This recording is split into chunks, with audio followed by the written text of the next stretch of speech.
ইতালিতে বসবাসরত প্রবাসী যুব সমাজকে সুস্থ জীবন যাপনের লক্ষ্যে মন্তেভের্দে ক্রীড়া সংগঠন আয়োজন করে ক্রিকেট টুর্নামেন্ট। গেল সোমবার সংগঠনের হামিদুর রহমান বুলেট, মইনুল ইসলাম, মহিউদ্দিন ও আল আমিন মুন্সির তত্ত্বাবধানে এ টুর্নামেন্ট উদ্বোধন করেন বাংলাদেশ সমিতি ইতালির সাবেক প্রথম সভাপতি KM লোকমান হোসেন, মন্তেভের্দের সম্মানিত মফিজুল হক মফিজ। আয়োজিত ক্রিকেট টুর্নামেন্টে মোট 8টি দল অংশগ্রহণ করেন। মন্তেভের্দে ক্রীড়া সংগঠন আয়োজনের ক্রিকেট টুর্নামেন্টে আমির হোসেনের আইনি ও প্রশাসনিক সহযোগিতায় বিল্লা পাম্পলি খেলার মাঠে উদ্বোধনী দিনে আম্পায়ার রতন শিকদার, সুমন আশিক ও নাদিমের পরিচালনায় 6টি খেলা অনুষ্ঠিত হয়েছে।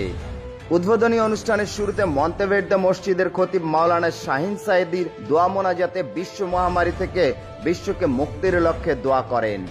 এ সময় উদ্বোধনীতে শুভেচ্ছা বক্তব্য রাখেন বাংলাদেশ সমিতি ইতালির সাংগঠনিক সম্পাদক আবু সাইদ ভুইয়া, ঢাকা জেলা সমিতি ইতালির সভাপতি সালাউদ্দিন আহমেদ, গ্রেটার সিলেট অ্যাসোসিয়েশনের সভাপতি সাজ্জাদ হোসেন, সাম্পাওলো সামাজিক সংগঠনের ভারপ্রাপ্ত সভাপতি মোস্তাক আহমেদ ভুইয়া, মন্তেভের্দে ঐক্য পরিষদের সাধারণ সম্পাদক রহিস উদ্দিন রাকিব, ব্রাহ্মণবাড়িয়া যুব সমিতির মোহাম্মদ মনির হোসেন, বাইতুন্নুর জামে মসজিদের সভাপতি মনির ভুইয়া প্রমুখ। এ সময় সংগঠনের সদস্য সাফা, সেন্টু, রতন, সোহেল মাঝি, জুয়েল মাঝি, বুলু শিকদার, শফিক, রাফি, মুস্তাকিম, জাহিদুল ইসলাম সহ মন্তেভের্দে এলাকাবাসী উপস্থিত ছিলেন।